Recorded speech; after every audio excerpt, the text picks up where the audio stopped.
ঢাকার ব্যস্ততম সড়কে হঠাৎ থমকে দাঁড়ায় মানুষ। মেট্রো রেলের বিশাল পিলারে যেন ফুটে উঠেছে এক যুগের রাজনৈতিক ইতিহাস। এটি কেবল গ্রাফিতি নয়, এটি এক একটি অধ্যায়, এক একটি প্রশ্ন, এক একটি প্রতিবাদ।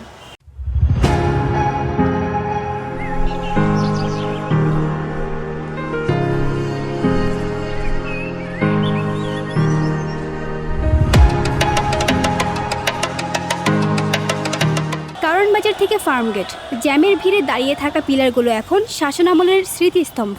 শেখ হাসিনার শাসনামলের 15 বছরের নানা ঘটনা 2009 থেকে 2024 সাল পর্যন্ত এগুলো এখন রং, রেখা আর চিত্রকল্পে ফুটে উঠেছে চোখের সামনে। চারপাশে তাকাইলে মনে হয় যে না, আমরা স্বাধীন বাংলাদেশের স্বাধীন হাওয়ার মধ্যে আমরা যাচ্ছি।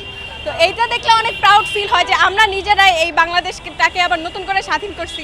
এই জন্য ভালো লাগে, সব জায়গায় গেলেই এরকম দেখতে পাই, আশেপাশে এরকম ড্রয়িং দেখলে ভালোই লাগে, অনেক নিজের কাছে প্রাউড ফিল হয় অনেক।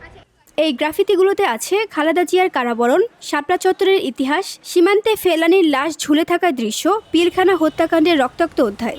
আরও আছে বিশ্বজিৎ দাসের প্রাণ হারানো, তনুর ধর্ষণ, ইলিয়াস আলীর নিখোঁজ হওয়া এবং শাহবাগের উত্তাল দিন কিংবা নিরাপদ সড়ক আন্দোলনের ছাত্রদের চোখের আগুন।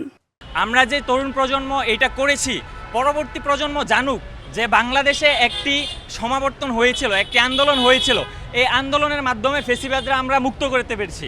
বাংলাদেশের আনাচে কানাচে এই গ্রাফিতিগুলো করা হয়েছে। এটার মূলত কারণই হচ্ছে যাতে পরবর্তী প্রজন্ম জানে যে ফেসিবাদ ছিল, ওদেরকে আমরা উত্থাপন করতে পেরেছি বাংলাদেশ।